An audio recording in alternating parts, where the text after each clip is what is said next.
Olá, boa tarde.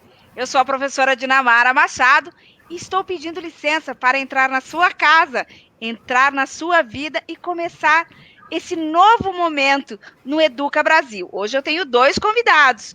O professor Alex Teixeira, que diretamente do Canadá, né, essa gentileza de estar no nosso programa, o professor Sidney Lara, e nós vamos falar de educação e aprender um pouco e trocar informações, porque no Educa Brasil o nosso lema é produzindo conhecimento. E para produzir conhecimento, precisamos conversar, precisamos dialogar e aprender novas experiências. Professor Alex, seja muito bem-vindo.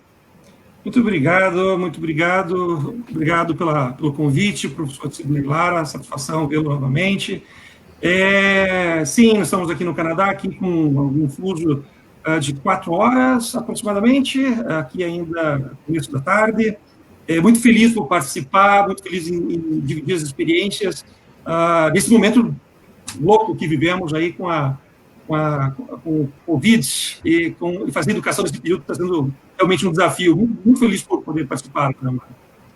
Que bom, professor Alex, que fico muito feliz. Vamos só dar a fala agora ao professor Sidney, mas eu gostaria, professor Alex, que depois você explicasse que local do Canadá você está, que universidade que você está no Canadá. Por favor, professor Sidney. Primeiramente, muito obrigado, professora Dinamara, pelo convite. Dizer que estou muito feliz de poder reencontrar o professor Alex, que já estivemos juntos em algum momento no passado e depois de, acho que 7 anos, estamos nos reencontrando hoje aqui de novo e podermos discutir aí coisas positivas de uma maneira bem abrangente e globalizada. Muito obrigado. Maravilha. Professor Alex, então, o nosso lema aqui no Educa Brasil é produzindo conhecimento. Nos conte, professor, como um brasileiro está aí no Canadá trabalhando e vivendo esse momento de ensino superior com Covid. Pois é, essa história não tem nada de genérica, ela é toda cheia de nuances. Eu estou numa província chamada Saskatchewan, ela é uma província que fica bem no meio do Canadá, ela está longe de Vancouver, famosa Vancouver, ou mesmo de Toronto, que é um grande centro, né? E ela é uma província pequena, ela tem um pouco mais de 1,5 milhão de habitantes na província toda. A capital chama-se Regina, a cidade Regina, que é onde eu estou agora, na capital, capital com um pouco menos de 300 mil habitantes, é uma capital pequena também, mas no Canadá isso é normal, as cidades têm poucos habitantes mesmo, né? Então, olha só, aqui eu vim para cá em 2018, cheguei em 2018 oficialmente como imigrante, legal, autorizado, com permanent residence, né, com residência permanente. Apliquei 2 anos antes, portanto, lá em 2016, mais ou menos, eu iniciei minha trajetória. Naquela época, em 2016, eu passei por aqui, no Canadá, para turismo e me apaixonei pela cidade. Essa é a verdade. Eu vim para cá em 2016, estava fazendo meu doutorado e vim aqui porque queria fazer um período internacional. Cheguei nessa cidade, conversei, fiz o meu período de internacionalização, meu sanduíche, como se chama, né? E me apaixonei pela cidade. Voltamos, eu e minha esposa e meu filho, para o Brasil em fevereiro, naquele período, e decidimos que tínhamos que morar no Canadá e viver aqui, por todos os motivos que nós já conhecemos, né? Um país maravilhoso na parte da educação, enfim. Mas com grandes desafios também. Educação no Brasil, educação no Canadá, educação em qualquer parte do mundo tem os seus desafios, os seus nuances, suas facilidades, as condições são bastante diferenciadas, mas de longe não é fácil, Dinamara, Canadá ou Brasil, com respeitadas suas diferenças, sempre a educação ela tem algo mais. E aqui, hoje, na universidade, eu estou na universidade da First Nation University, é uma universidade bem tradicional, está ligada à Universidade de Regina. É uma universidade grande, estamos aí um pouco menos de 20 mil alunos,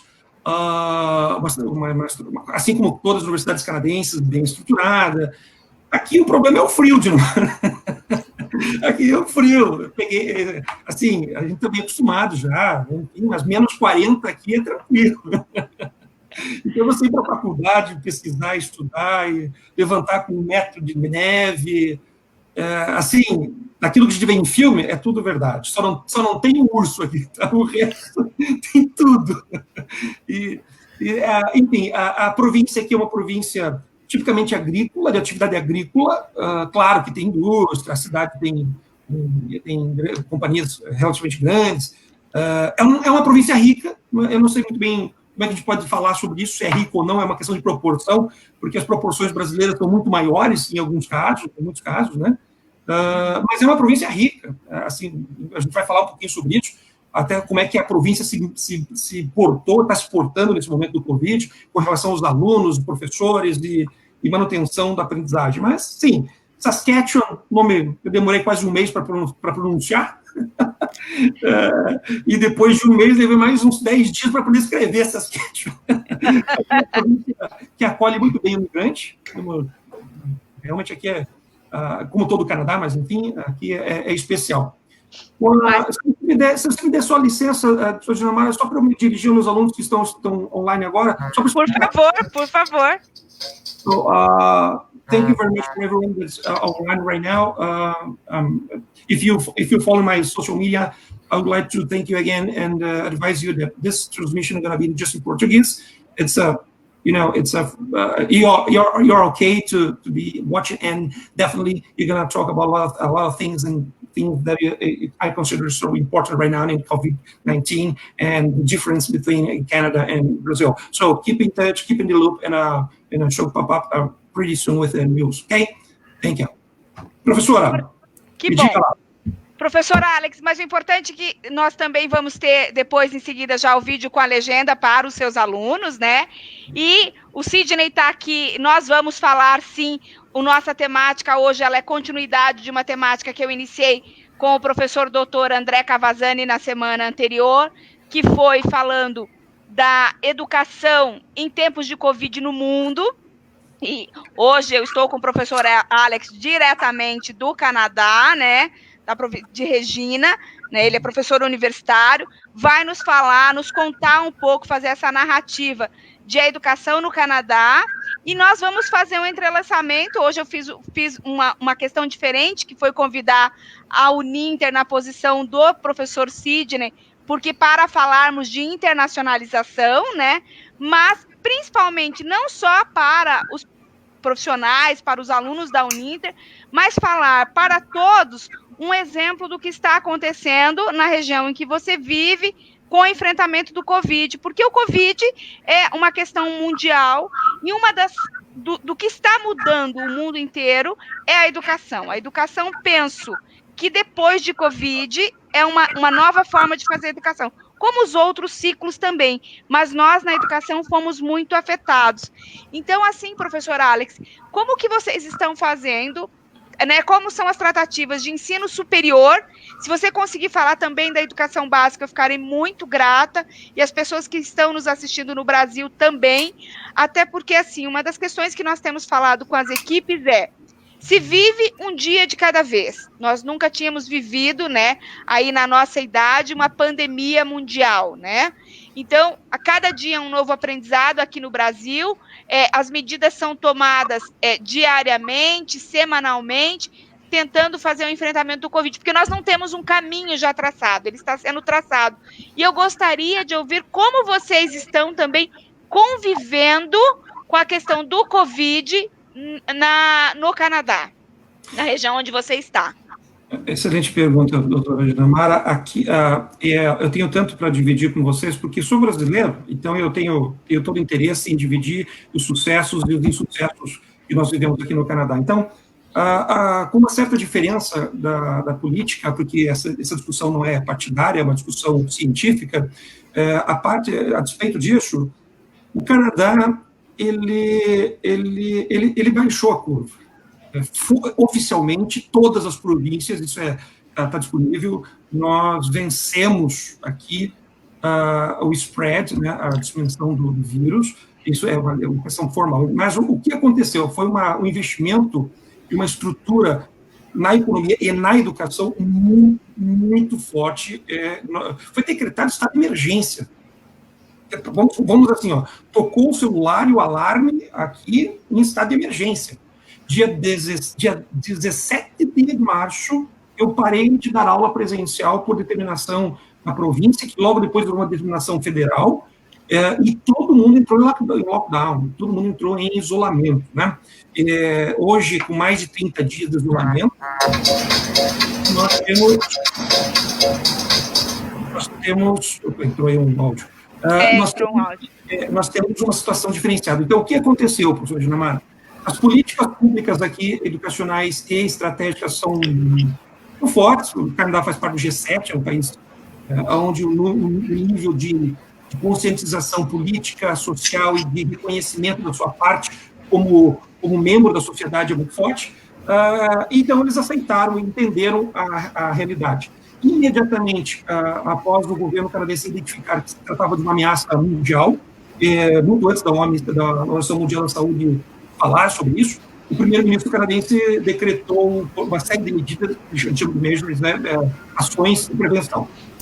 Então, no dia 17 de março, no Dinamarca, nós paramos e nós tivemos algum tempo, cerca de 2 semanas, para ajustar o procedimento de aprendizagem no nível superior e no ensino básico também. Em básico, fundamental e básico, né? O que significou isso? Aqui, o ensino já estava digitalizado, as ferramentas já existiam, como existe no Brasil, claramente também. Entretanto, a maioria das aulas ainda eram face-to-face. O que aconteceu foi há um termo técnico para isso, Restrictive Information, a cultura de um procedimento claro de aprendizagem para um de outro, né? Disruptive é tudo que traz essa mudança. E o que o Canadá fez, graças ao bom Deus, foi colocar todos e dar subsídio para isso em lockdown, em isolamento. As aulas passaram a ser transmitidas 100% online, ou seja, as minhas aulas aconteceram no mesmo dia, no mesmo horário que sempre aconteciam, face-to-face, porém, usamos ferramentas de aprendizagem, ferramentas de transmissão online, Zoom, e todos os outros que existem. Eu, particularmente, venho usando o Moodle, já usava, acrescentei mais uma outra ferramenta chamada Life mas o que aconteceu aqui foi uma coisa interessante quando se pensa nessa comparação. As escolas de ensino básico, professor, também pararam no mesmo período. Só que existe aqui, assim como no Brasil, também existe uma ruptura digital. Tem aluno que não tem computador e não tem acesso à internet. Tem aluno que vive aqui no Canadá em um lugar distante, ou até mesmo em reservas indígenas, quando tem muito forte aqui. Então, aqui nós enfrentamos também esse dilema de como digitalizar. E o que aconteceu foi algo muito interessante, o motivo, inclusive, de uma pesquisa, muito próximo dessa pesquisa, eu estou muito próximo dessa pesquisa, que é a tecnologia, gadgets, física, não faz aprendizagem. Não adianta você dar um computador, não adianta você conectá-lo à internet. Isso, por si só, não faz, não promove, não estimula uma relação saudável de aprendizagem. Nós tivemos que trabalhar muito forte com os docentes, todos os docentes se envolveram nisso, talvez aí uma diferença do Brasil, o chamado foi feito e imediatamente todos responderam, e em 15 dias se reformulou as estratégias. E as estratégias que se chegaram aqui, e eu fico feliz em falar sobre isso, foi que mesmo usando a tecnologia, o face-to-face, ou virtual, como nós estamos fazendo agora, é de muita importância que o aluno de primeira a quarta, e principalmente de quinta a oitava, que aqui é o high school, o 1, né, e o high school 2, ele tenha contato com os seus colegas, ele tenha contato com as experiências, e ele tenha contato com o professor. Inclusive com um atendimento virtualizado individual. Veja, disse virtualizado e individual. tem que haver um momento em que o professor possa falar com esse aluno em private, privado, para que ele possa entender as angústias, as neuras. Não se trata apenas de se eu entendi ou não entendi o conteúdo, trata-se de como que eu vou usar isso para a minha vida, né? Então, isso aqui é muito forte, né? E aí você precisa ter um atendimento personalizado. E isso gerou uma ação do governo interessante. Os alunos que não tinham computador, e a pandemia pegou todo mundo meio estavam preparados, mas não para tanto. Então, o governo resolveu distribuir os computadores das escolas. Então, a escola está fechada, tira o computador de lá e entrega para o aluno. Mas o aluno vai pegar o computador e como é que ele vai interagir com o professor? Se ele não tem internet. Ele tem internet? Não, ele não tem internet. Então, dá um cartão de internet para esse aluno, porque nós temos que ter 100% dos alunos online assistindo aula e respondendo a chamada, entre brincadeira à parte, porque as aulas não podem parar. E isso aconteceu, professor. Que bom. Então, vocês tomaram uma decisão no mesmo momento que o Brasil também tomou, né, em março, mas as estratégias foram... Aqui no Brasil também nós tivemos, professor Alex, uma adesão muito grande dos professores. Eu vi nós que somos de EAD, eu vi professores que não eram de EAD, de repente, trabalhando na educação à distância. Demorou para alguns, né, a educação básica, ela demorou um pouquinho mais, mas foi. Quer dizer, os professores reagiram muito bem, fizeram a educação acontecer, mas é óbvio, a gente não tem essa infra igual vocês agiram mais rápido, né? É um país com um número menor de pessoas, mas agiram mais rápido porque foi. O aluno não tem computador, entrega o computador que está na escola, não tem a internet, coloca o cartão. Mas você trouxe para a nossa conversa um elemento que eu tenho falado muito, e que nós já conversamos isso em outras discussões que tivemos. Tecnologia é meio. Sem dúvida. Tecnologia é meio. Então, um aluno que está numa aldeia, se ele tem um bom livro, ele está aprendendo, né? Então, eu vejo que vocês estão fazendo esse trabalho mesmo de utilizando tecnologia como meio, mas o governo possibilitou esse acesso para todos. Até quando as escolas no Canadá, né, ou na região onde você está, vão ficar em quarentena, digamos, ou vão ficar em distanciamento ou isolamento social? A notícia que eu tenho formal, legal, é de que elas só voltam em agosto, porque o ano letivo aqui começa em agosto. Então, a gente parou em março, as aulas vão acabar de ensino básico e fundamental e básico, né? E a universidade tem um calendário diferente, mas em suma é quase a mesma coisa. Então, mas as estratégias agora vão se diferenciar. Para a educação básica, entenda básica, para mim, estou me atrapalhando um pouco, é básica, ensino infantil fundamental, ok? E ensino médio. Isso, ok. Então, as escolas de ensino fundamental, básico e médio, elas devem, eu disse devem, retornar, tudo indica que devem retornar em agosto. Entretanto, está sendo feito um estudo muito sério aqui, de que talvez seja meio precoce, e se não seria melhor seguir o exemplo da universidade, que já está decretado, volta só no dia 4 de janeiro de 2021, as aulas presenciais. Elas pararam em março e voltarão só em janeiro, no inverno, quando começa o term de inverno deles, no melhor nosso, e foi uma decisão muito discutida com toda a comunidade, mas é difícil tomar essa decisão, é um prejuízo financeiro sem tamanho, mas a saúde acima de tudo, cuidado com as pessoas acima de tudo. Então, a universidade só volta o ano que vem a ter aulas presenciais. As escolas, a princípio, retornariam ou retornarão em agosto, na primeira semana de agosto, mas vai existir ainda algumas reuniões de conselho local, já que essa decisão é local, para avaliar isso melhor. No meu entendimento, professor Dinamarca, nós estamos caminhando numa rua sem muita iluminação para tomar decisões, não muito iluminada, sabe? Se a curva baixou, o número de casos aqui no Canadá diminuiu, na minha província, eu tive 5 mortes na capital aqui, desculpa, 5 mortes em toda a província, imagine, 5, e uma aqui é só. Canadá está com 15 mil casos, e se você tirar Quebec, que é um problema muito sério, o Quebec foi um problema diferente das outras províncias, cai para menos da metade. O Quebec teve um problema mais sério lá, em função de uma estratégia adotada equivocada. Mas, enfim, então, eu acredito que as escolas devem voltar se não aparecerem mais nenhum caso, não aparecer mais nenhum caso. Se aparecer mais casos aqui na província, eles devem segurar isso ao voltar ano que vem, a exemplo do que o mundo está fazendo, como a Nova Zelândia, a Austrália, enfim, eu ia falar dos nossos vizinhos aqui, os americanos, mas nesse momento não são referências, não. Maravilha, professor Alex. Me conte também, professor Alex, você está no Educa Brasil, que é um programa exibido em multiplataformas, nós estamos em multiplataforma, o programa hoje está sendo feito pelo Facebook, pelo YouTube, mas ele vai para canais de televisão como a NET, né, e fica sendo exibido na NET, em outros canais abertos comunitários, numa percepção de que a universidade, do que a faculdade, do que os centros universitários precisam chegar para a comunidade e discutir.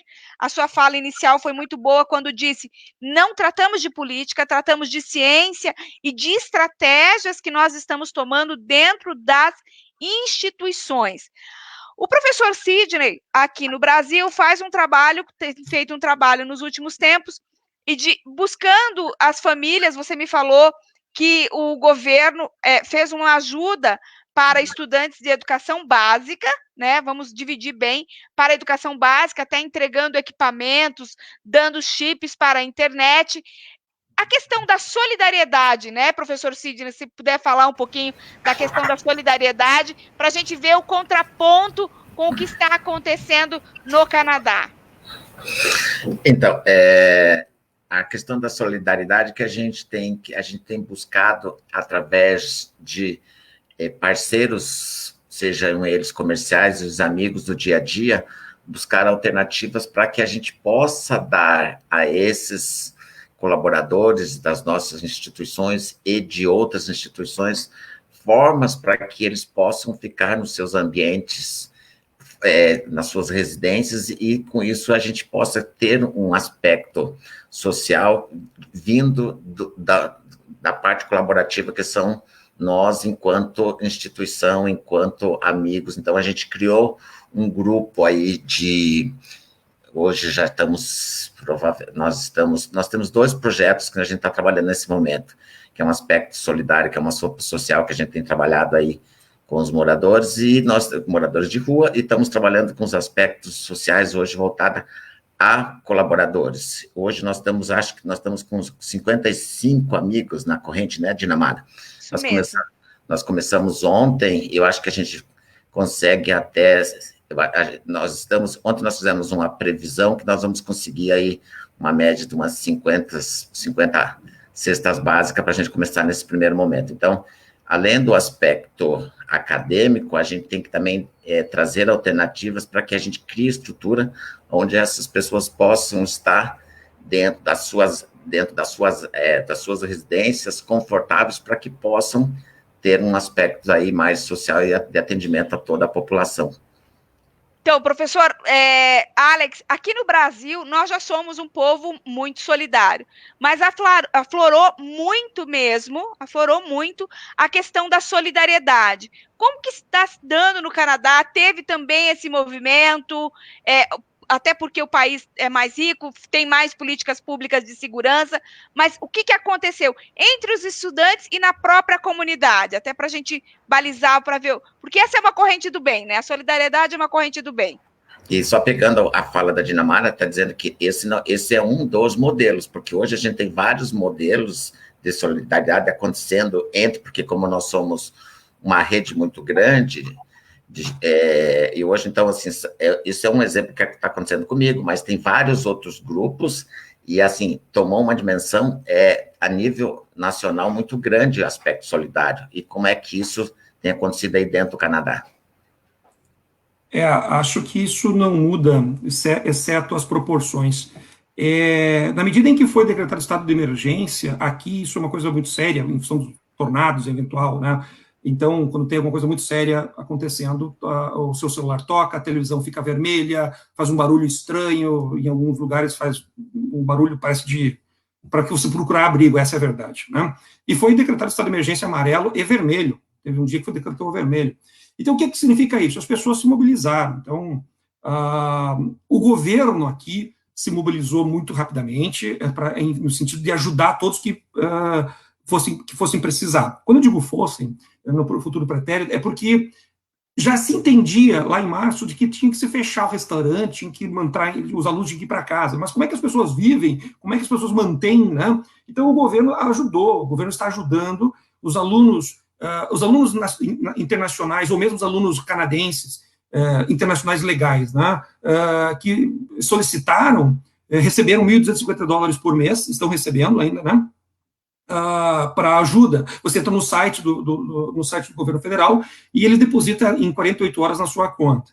Isso é fato, a gente pode comprovar isso acompanhando os alunos. A todos os funcionários que foram entrar em layoff, que é suspensão dos trabalhos, aqui entrou em suspensão, o governo assumiu todos os salários. Todos os salários. Por exemplo, a Air Canada tinha 6.400 funcionários em layoff na sexta-feira, e os 6.400 entraram, receberam o salário na segunda, porque o governo foi muito forte, né? Já foram quase $300 bilhões falando disso aqui. Mas no ambiente acadêmico, no ambiente discente, a solidariedade é algo que vem à flor da pele, emociona, porque todos estão se ajudando, todos estão... é uma corrente mesmo. Então, agora eu identifiquei, compartilhei no meu Facebook, um setor exclusivo aqui, é o setor farmer. Está sobrando muito produto, muita comida. Vou explicar, muito leite, muita batata, muito grão, porque simplesmente os restaurantes estão fechados há mais de um mês. A brincadeira, que é muito triste, é ninguém está comendo batata frita. E o que a gente faz com dezenas, centenas de milhares de toneladas de batatas que estão apodrecendo? Então, a comunidade imediatamente se mobilizou e dizendo assim, olha, parem de comer outra coisa, comam batata. Quer dizer, todo mundo saiu comprando batata para ajudar os farmers a não jogar fora. Os mercados fazendo doações astronômicas aos bancos de alimentos aqui, que é muito forte também. E, por outro lado, os próprios alunos, a sociedade se mobilizando. Quer dizer, eu mesmo tive essa experiência com uma vizinha, uma senhora que não pode ir ao mercado. É normal, você vai lá e faz mercado para ela, até porque só pode entrar uma pessoa da família no mercado. Walmart, por exemplo, que acho que tem no Brasil. Você não entra todo mundo. É um ritual para entrar, você passa por um processo de desinfecção, antes de entrar, só entra o número X de pessoas, mas os preços foram mantidos, não houve correria de preço, exceto da gasolina, que caiu muito, mas por motivos mundiais, não é por causa do Canadá, e nem pela pandemia.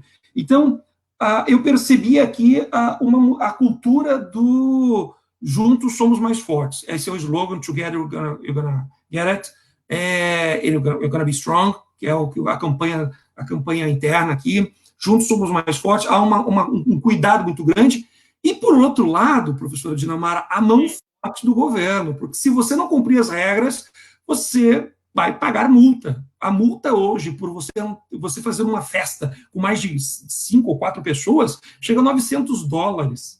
Teve um caso só no Canadá, uma pessoa que foi presa, porque ela teve o Covid, ela se recuperou, ela foi mandada para casa, mas ela tinha que passar em quarentena, porque ela se recuperou, mas ela tinha que ficar em quarentena. E ela saiu, e a vizinha viu que saiu e ligou para a polícia. Olha, ela está se recuperando, não pode. A polícia foi lá, pegou, indiciou e levou ela para casa de novo, porque é muito sério aqui, né?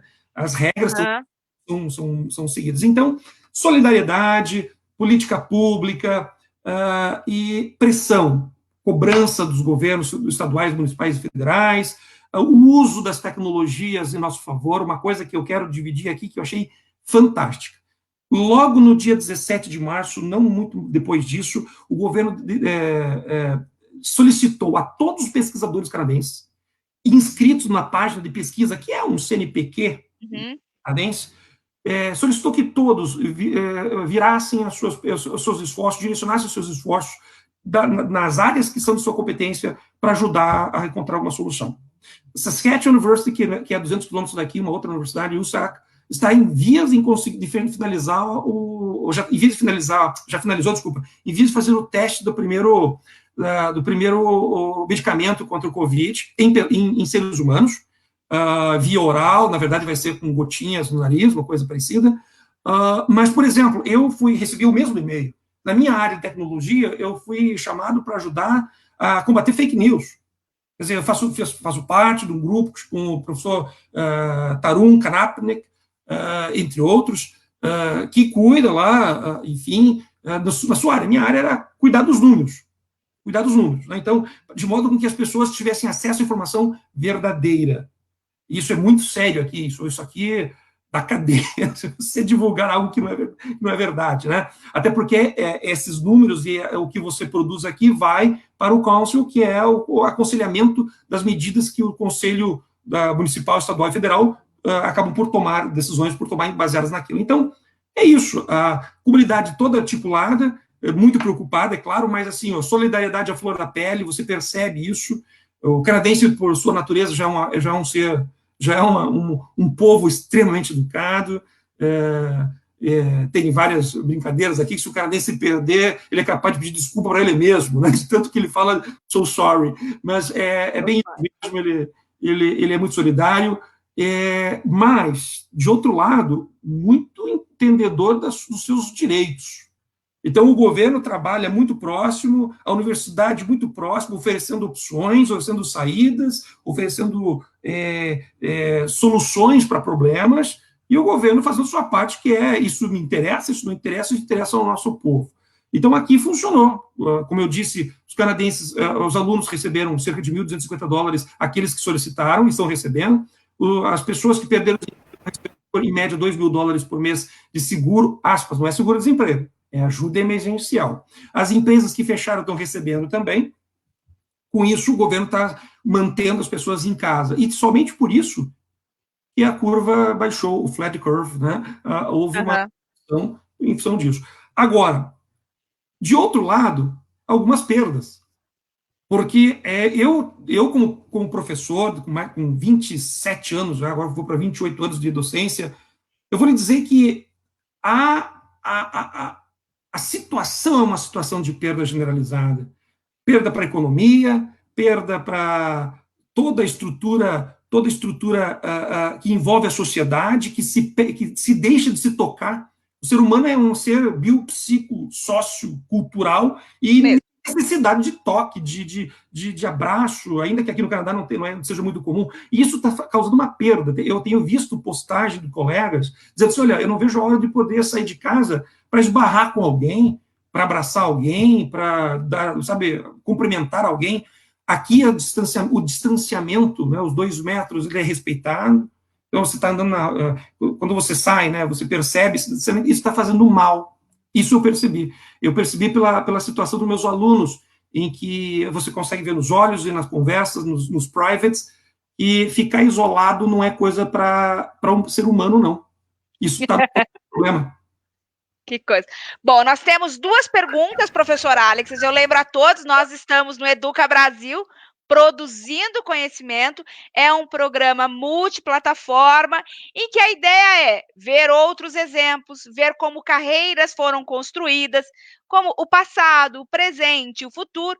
Tenho 2 perguntas aqui, fico muito feliz, professor Alex, de estar te recebendo aí do outro lado lá, né? Nós de um outro momento, mas um grande amigo, a gente conversa e falei, vamos mostrar um pouco dessa experiência para o Brasil. Nós temos uma pergunta do Ednilson, né? Ele diz assim, boa tarde, professor Alex, falou sobre fake news. Como tem seu trabalho no Canadá, você é um professor, né? E o professor Alex falou que foi chamado pelo governo, o governo fez uma movimentação, né? Vamos recapitular, fez uma movimentação convocando os profissionais da área de educação para ajudar na questão do Covid. E o professor Alex, como a pesquisa dele foi a questão de números, envolvendo toda uma pesquisa gigante de doutorado, falar um pouquinho disso, e depois nós vamos para uma outra pergunta também a respeito de financiamento. Professor Alex, por favor. O Open Data, né? Isso foi bem legal aqui. O que acontece? Logo que se instaurou o estado de emergência, criou-se um conselho deliberativo científico e técnico. ao mesmo tempo. Científico, porque a ideia era buscar nas pesquisas na universidade, no seio da produção científica, soluções. Uma coisa é você, muito importante, por sinal, é você fazer a vacina, outra coisa é você como chegar nos procedimentos para essa vacina. O physician, o médico, precisa de informações, e o que o governo canadense fez foi, parou um pouquinho e disse, olha, vamos centrar todas as forças, cada uma nas suas áreas. A minha área é uma área de tecnologia, de information system, e eu fui chamado, assim como todos, eu respondi o chamado, na verdade, em trabalhar os dados informacionais, fazer com que o governo mostre, como tem mostrado aqui, de maneira bastante, aliás, diária, mas mostre dados pautados na cientificidade da legalidade e da veracidade da conferência dos mesmos. Então, assim, se hoje de manhã, por exemplo, o Trudeau, o nosso primeiro-ministro, ele entra todo dia pela manhã, ou melhor, desculpa, de 2 em 2 dias, diariamente tem um posicionamento, e eles colocam, olha, tivemos mais 4 casos, 3 mortes, 3,5%, esses dados todos, eles precisam ser chancelados pelo cônsul. Então, a minha parte, ou melhor, eu faço parte de um grande grupo, de um grande esforço, para fazer com que ninguém comece vivendo terrorismos, mas que vivam a realidade. E vivam a realidade. Se a realidade for dura, nós vamos juntos combater a realidade. Essas são as palavras que eu tenho escutado, é o sentimento que eu tenho escutado nesse grupo com que eu estou trabalhando. Então, assim, fazer gráficos, nós sabemos muito bem que um gráfico pode ser mostrado de diversas formas, para o bem e para o mal. Eu posso oferecer o mesmo número com outro enfoque. Aqui, isso está muito claro. Portanto, fake news aqui rola, aparece, mas menos, bem menos. E a nossa função foi trabalhar junto com os physicians, com os médicos, enfim, em buscar informações. E especificamente, no meu caso, se me permita falar, eu trabalho com os First Nations, com as reservas indígenas isoladas. Eles são reservas bastante distantes, e a gente tem que estar muito preocupado com o que pode acontecer numa reserva de 40, 60, de 100 pessoas, às vezes, bem menos que isso. Eu posso dizimar uma reserva inteira de uma reserva, né? E essas reservas indígenas têm alguma estrutura, mas tem que ter muito cuidado até para o sistema imunológico diferenciado. Então, eu tenho trabalhado muito com os dados preditivos. Então, se isso acontece a 100 quilômetros de uma reserva, quais são as medidas, os measures, quais são as medidas que eu tenho que tomar para que não chegue até lá, caso isso chegue até essa reserva, quais são as medidas secundárias, terciárias, primárias, ao isolamento. Nesse sentido, por exemplo, a reserva do norte do Canadá, aqui especificamente no norte, uma reserva Lakota, se não me falha a memória, o grupo, está em lockdown 100%, ou seja, fecharam. Foi fechado por quê? Porque não tinha nenhum caso, não tinha nenhum caso numa semana, apareceu um caso de alguém que viajou, e hoje nós estamos acho que com 16 casos nessa comunidade. Então foi fechada, 100% fechada, e o governo se mobilizou para tratá-los, né? Nós não estamos tendo problema aqui com respiradores, todos os hospitais têm, aliás, nós inclusive emprestamos para Quebec alguns, ou doaram, não tenho certeza. Mas a grande questão aqui é informação honesta, clara, real, checada, ou seja, você tem que confirmar para que a população tenha, sim, noção e clareza do que está acontecendo, mas dentro de uma cientificidade e de uma realidade, e não de uma suposição. Hoje, com mais de 5 mil casos, com 1.800 mortos, muito mais de 5 mil casos, a minha província aqui com 317 casos no total, apenas 5 mortos, e na minha cidade apenas 1 morto. Uma pessoa faleceu, lamentavelmente. Então, isso, por quê? Porque, como se disse, é 2 metros de distância, por que tem que ter o isolamento e por quê? Então, se explica isso para a comunidade. Uhum. E se crie falsas, se você me permite, professor Djamara, eu vou fazer um comentário aqui, falsas soluções como o uso de desinfetantes ou o uso de produtos que não são adequados para combater essa pandemia. Maravilha, professor Alex.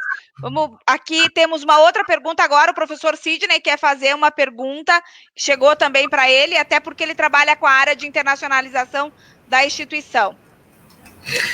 Alex, a gente estava discutindo a questão dos aspectos sociais e por a gente trabalhar com a questão da mobilidade e ter diversos alunos da nossa instituição fora, eu fiquei muito feliz porque você colocou uma situação que para nós, assim, nós só tivemos 2 casos que aconteceu em Portugal, que lá em Portugal os alunos eles não puderam voltar para casa, a questão dos aspectos aéreos das companhias, que na verdade não conseguiam voo para voltar, e aí interrompeu-se o processo da mobilidade de intercâmbio, eles foram para casa fazer as opções aulas online.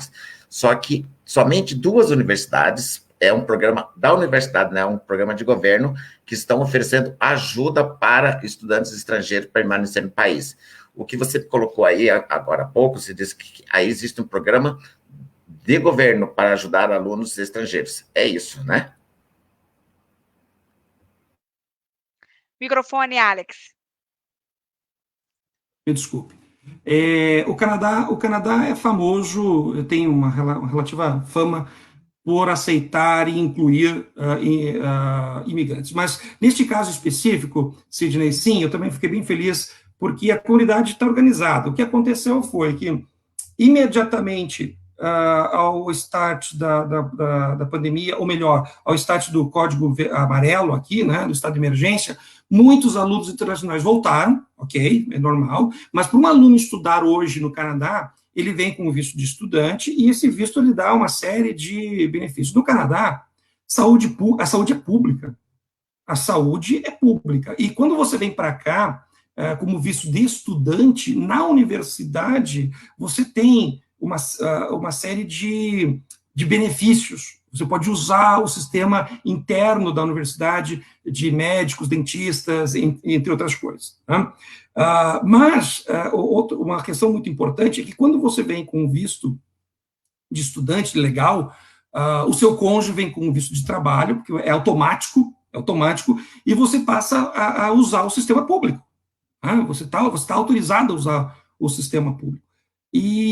Mas isso não foi suficiente, porque usar o sistema público de saúde não foi o suficiente. E o governo, a questão de... semana passada, na verdade, até um pouco, ao meu ver, um pouco tardio, mas semana passada o governo federal estabeleceu o envio, a autorização, né, passou um bill, que eles chamam, passou uma emenda na Câmara dos Lordes, para que cada aluno internacional, aí não interessa o aluno, né, o aluno regularmente matriculado, enfim, que entre no site e solicite, ele teve uma ajuda de está tendo uma ajuda de $1.250 enquanto estiver em necessidade. Só que antes disso, Sidney, bem antes disso, por volta, logo depois do dia 17, quando os alunos começaram a perceber que pararam de trabalhar, porque os alunos na Universidade Canadense, a maioria trabalham, é uma coisa diferente do Brasil. Aqui, na universidade, você é pressionado a trabalhar de qualquer jeito, você tem que trabalhar para usar a prática do que você está aprendendo. Então, a universidade trabalha. E aí, o que acontece? Ele perde o emprego, ele perde a receita, mas ele tem o tuition para pagar, porque a universidade canadense não é pública. Então, assim, o ensino, até o ensino médio é gratuito, 100% gratuito, a medicina, ou melhor, a saúde é pública, mas a universidade, qualquer universidade, ela é particular, você tem que pagar. Apesar que o governo devolve depois com o imposto de renda, mas a questão toda é que os alunos ficaram à mercê, e as universidades, imediatamente, no caso da minha, mas eu vi isso geral, já socorreram com dinheiro. Por quê? Porque o aluno, ele gasta $400 por semana, ele gasta $200 por semana, e passou aquela semana, ele não tinha mais $200.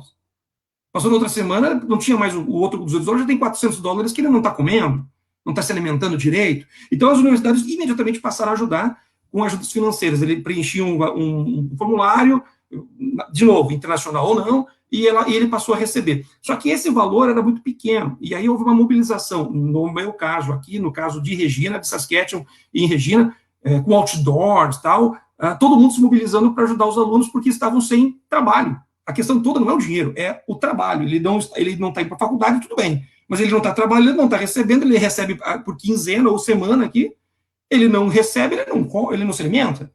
Então, criou-se todo um vício desse ciclo.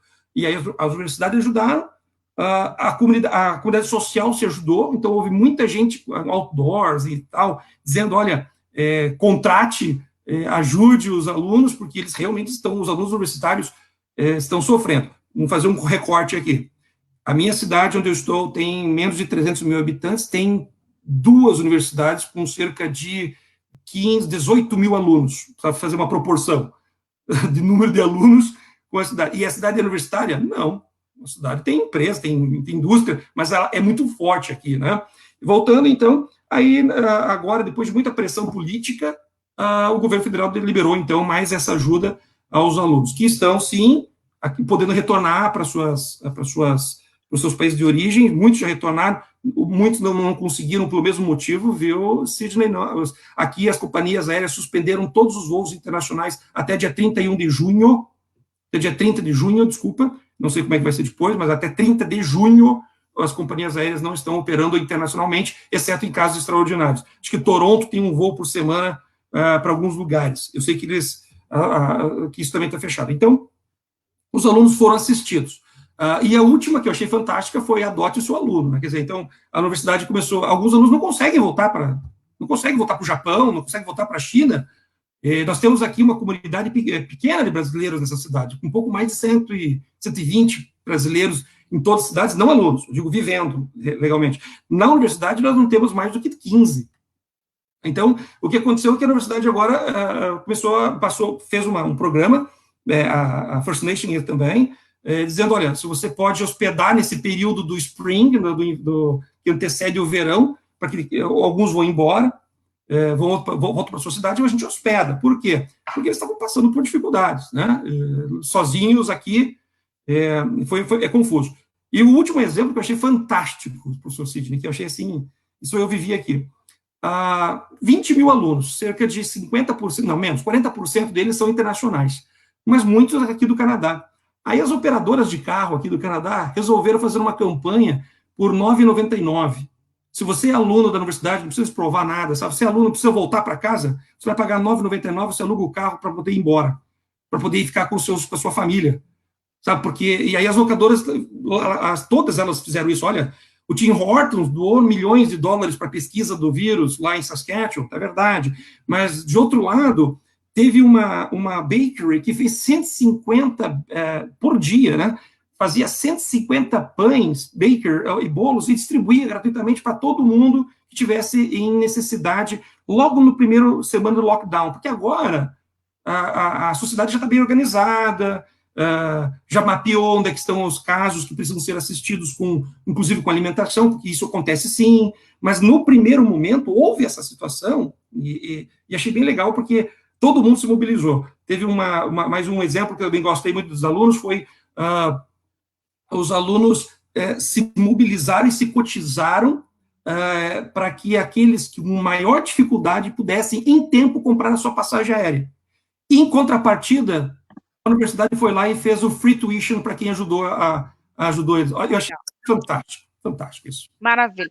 Professor Alex, você está no Educa Brasil, produzindo conhecimento. Nós estamos com várias pessoas nos acompanhando, ou pelo Facebook, ou pelo YouTube, né? Nós estamos em 2 plataformas aí para os seus alunos do Canadá. Em seguida, vamos disponibilizar já com a legenda em inglês, né?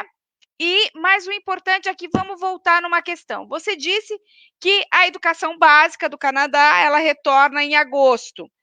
O ensino superior já foi deliberado que retorna só em janeiro. Vocês estão fazendo as aulas, porque você é uma faculdade presencial, né? Como que vocês estão fazendo as aulas, né? Só para gente, porque teve pessoas que chegaram agora, que estão começando agora a acompanhar o nosso trabalho. Logo depois de decretado o lockdown, nós tivemos algumas reuniões na universidade e imediatamente começamos a transformar, a digitalizar os procedimentos que ainda não estavam digitalizados, usando várias tecnologias e principalmente mapeando, fazendo um infomapping, mapeando as necessidades de cada aluno. Então, e de cada situação. Por exemplo, na minha disciplina, eu dou uma disciplina chamada Business Information System, e nessa disciplina eu identifiquei, para fazer o meu Final Exam, que eu precisaria de um acesso especial, eu precisaria de um recurso especial e os alunos precisariam também ter esse recurso. Então, o que aconteceu foi que, neste período, e agora mais forte ainda, porque nós vamos ter que continuar dessa forma por mais algum tempo, tem se pensado muito em como socializar o conhecimento, em como utilizar corretamente as tecnologias. Uhum. Hoje mesmo eu recebi um e-mail sobre isso, quero tocar nesse assunto. Como sensibilizar o discente? Como sensibilizá-lo nesse processo de aprendizagem? Porque a realidade virtual, a virtualização desse procedimento pode afastar um pouco esse aluno ou deixar ele um pouco mais constrangido em falar sem olhar no olho, enfim. Então, eu tenho discutido, tenho lido, mas eu tenho sido pressionado até pelos meus pares para aprender a estabelecer e reconhecer nesse aluno as suas necessidades, as necessidades de cada aluno, mesmo que virtualizado. Então, no meu caso, e assim como de vários colegas, a gente começou a criar salas, a tua sala de virtual, que a gente usa um sistema aqui, como vocês também usam aí, mas fora desse sistema, aqui eu chamo de Life Science, ou Zoom, ou qualquer outro, eu comecei a criar momentos de atendimento personalizado, coisa que você faz de maneira quase que involuntária em sala de aula, quando é face-to-face. Só que eu precisava criar esse momento, eu preciso dar ao aluno a oportunidade dele olhar para mim, em private, dizer, eu não entendi, porque você falou rápido, porque você falou difícil, ou simplesmente porque eu não entendi, e eu não quero ser o que não entendeu. Então, você precisa criar mecanismos, precisa contextualizar mais, isso é uma coisa que eu tenho me policiado, sabe, professora? Eu sei que eu sou especialista, doutora na área, eu tenho me policiado muito nessa questão de contextualizar muito forte, porque agora eu não tenho mais o impacto corporal, eu não estou mais em sala para me fazer presente, eu estou em sala, estou na virtualização de um processo de aprendizagem, então eu preciso achar alguma conexão. E isso tem sido muito forte aqui. As tecnologias em terceiro plano, professor. Porque, assim, tem que ser tecnologia, mas ela se compra, ou se subsidia, financia-se. O problema é anterior a esse. Maravilha. Então, nós estamos no Educa Brasil produzindo conhecimento. Semana anterior, com o professor André Cavazzani, discutimos e falamos do modelo de educação que os países estão aplicando, né, nesse momento de educação com o Covid. Hoje, o nosso convidado especial é o professor Alex Teixeira. O professor Sidney está aqui porque trata de internacionalização, de propostas que nós podemos fazer para os nossos alunos e para o público mesmo entender, já que o professor Sidney Lara trabalha com internacionalização. Professor Alex, eu tenho uma pergunta aqui do Vitor Ferreira. Ele diz assim: professora Dinamara, eu gostaria de fazer uma pergunta ao professor Alex sobre a duração da aula na educação básica em tempos de Covid, né, na educação básica ou na universidade, se o tempo hora-aula é o mesmo tempo, ele gostaria de saber se é o mesmo tempo, né, e se está sendo trabalhado todas as disciplinas estão sendo trabalhadas. Eu acho que é isso, Vitor, que você fez a pergunta, né?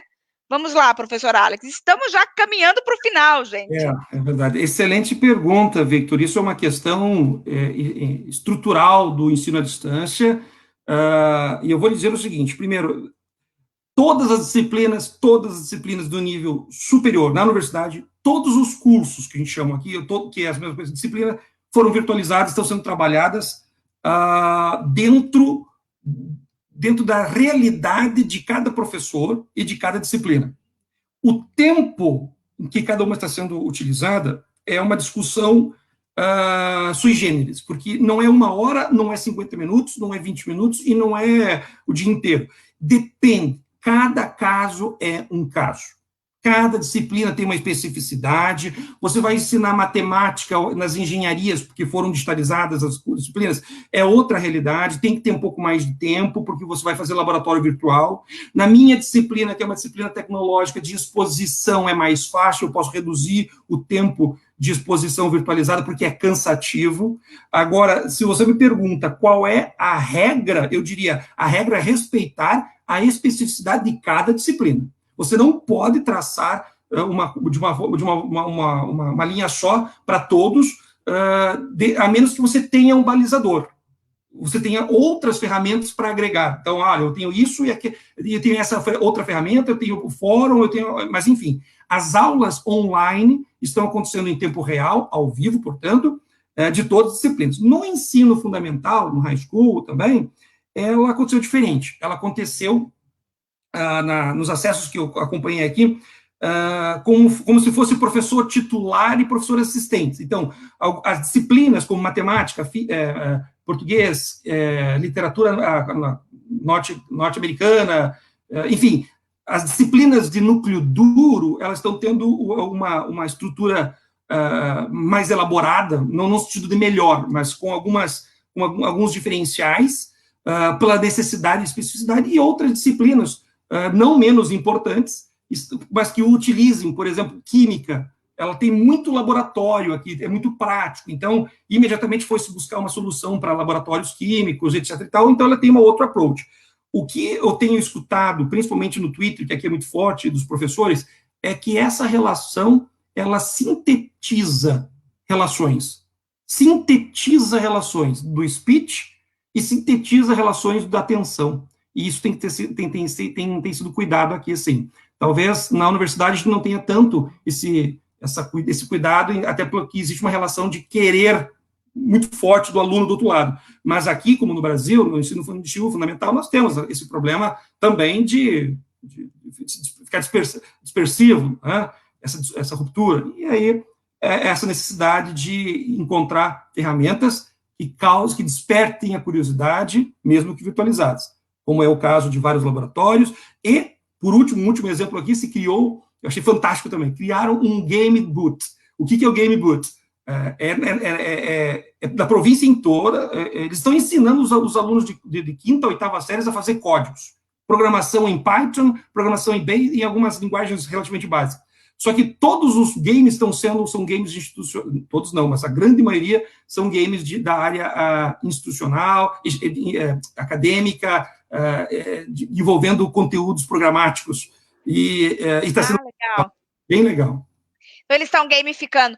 Muito bacana, professor Alex. Eu vou chamar o professor Sidney para fazer umas palavras finais. Vou voltar contigo aqui para falarmos um pouquinho mais, finalizar esses últimos 5 minutos. Professor Alex, professor Sidney, suas últimas palavras aí, um bate-bola nesse momento com a gente, bem rapidinho. Microfone, professor Sidney. Obrigado.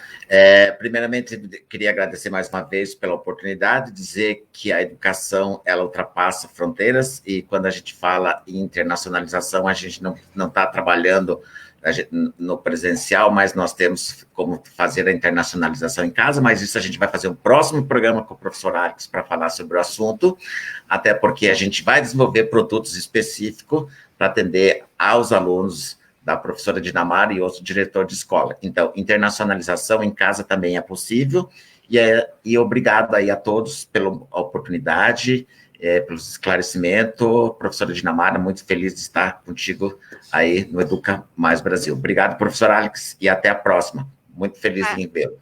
Maravilha, obrigada, professor Cid. Bom, o Educa Brasil é um programa exibido em multiplataformas, né? Nós estamos aqui pelo Facebook, pelo YouTube, mas estamos também em TV aberta, na net, e o professor Alex depois vai passar para os seus alunos também no Canadá, ou seja, estamos na rede, estamos no mundo. A ideia do programa Educa Brasil é justamente produzirmos conhecimento como? Conversando com as pessoas, dialogando, vendo outros exemplos, quais as perspectivas que estão acontecendo.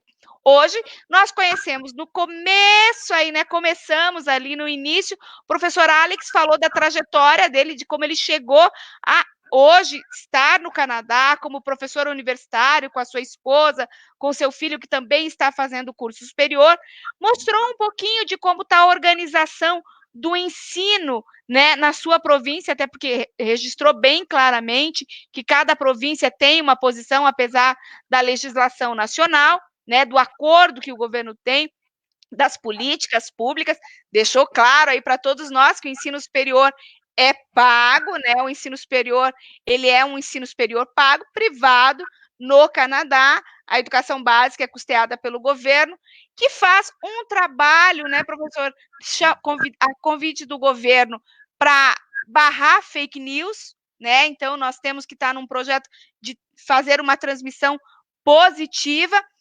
Os últimos momentos, professor Alex, você falou duas coisas marcantes nessa nossa conversa de hoje. Primeiro, tecnologia é meio. Ótimo. Ela tem que fazer isso que está fazendo agora, aproximando pessoas. É óbvio que sentimos falta do abraço. Mas esta experiência de que, por exemplo, no ensino superior, na educação presencial, já está determinado para vocês que vocês voltam só em janeiro. A educação básica possivelmente volta em agosto. Mas desse ensino personalizado. Você tem aí alguns 2, 3 minutinhos para finalizar a nossa fala. Já deixo o convite para você. A semana que vem eu estou aqui com o professor Hugo Eduardo Meza Pinto. Vamos falar de educação superior, vamos falar de economia, tá? No Educa Brasil, porque o objetivo desse programa, exibido em multiplataformas, é fazer produzindo conhecimento. Professor Alex, momentos finais aí num bate-bola. Obrigado, professora. Eu acho que a educação, entre outras coisas, é uma sucessão de escolhas, né? E você tem que estar alinhado à realidade em que você está inserido e à realidade em que os seus alunos e as pessoas que envolvem a educação estão inseridas. Essa questão da pandemia pegou todos, interferiu na atividade comercial e social de todos os países. E eu quero dividir com todos os que estão nos vendo, professor Dinamarra, que a solução ela é muito simples. A solução é acreditar nos procedimentos e nas convicções que você tem e já consolidados como um educador, porque não existe uma solução, mas sim uma sucessão de escolhas que vão melhor se adequar a diferentes cenários e a diferentes situações que a gente vive a cada período que passa, acaba vigirando-se um ciclo. Hoje, eu estou feliz por estar em Regina, em Saskatchewan, com muita saudade do Brasil, é verdade, da minha família, dos meus amigos, dos amigos queridos, como o Dinamarra e o Sidney também, mas também muito feliz por estar aqui, onde a educação ela está em primeiro plano, ela é meta, ela é cuidada, ela está relacionada de maneira efetiva com a produção final, e eu vou usar uma palavra complicada, produção final de conhecimento. Mas para ter produção de conhecimento, precisa ter um ser no meio, chamado um ser humano, que vai reagir de maneira diferente. Então, você não produz conhecimento sem tiver um ser que vai adequar aquela produção à realidade que ele está inserido, e eu acredito nisso. Que educação se faz por escolhas, e que a melhor escolha é a sua. Maravilha, professor Alex. Bom, o professor Alex, né, participou do nosso programa hoje. Nós fizemos uma conversa aqui entre profissionais da educação, profissionais que atuam no ensino superior, que trabalham, observam a educação à distância, atuam na educação à distância, no programa Educa Brasil. Meu sincero agradecimento, professor Alex. Eu tenho certeza que nós vamos fazer vários projetos juntos, né? O primeiro foi o pontapé hoje. Transmita um abraço muito grande aos seus alunos no Canadá, tá? Que nós vamos fazer um trabalho juntos aí, mas principalmente a todos que estiveram, tanto no Facebook, fiquei muito honrada, professor Neri Santos, catedrático no Brasil, muito reconhecido, participando do nosso projeto nesse momento, a todos que estiveram presentes, Lília, Edemar, todos que estiveram presentes nesse momento, Cícero, professor Paulo Martinelli, muito obrigada por participar do Educa Brasil. O Educa Brasil foi idealizado pelo Peters e que eu tenho a honra de estar aqui conduzindo, produzindo conhecimento, entrando na casa das pessoas, conversando com todos. A todos, muito obrigada. Terça-feira que vem estamos juntos novamente e o meu convidado será o professor Hugo Eduardo Meza Pinto. Educa Brasil, produzindo conhecimento, e até a semana que vem. Um abraço a todos.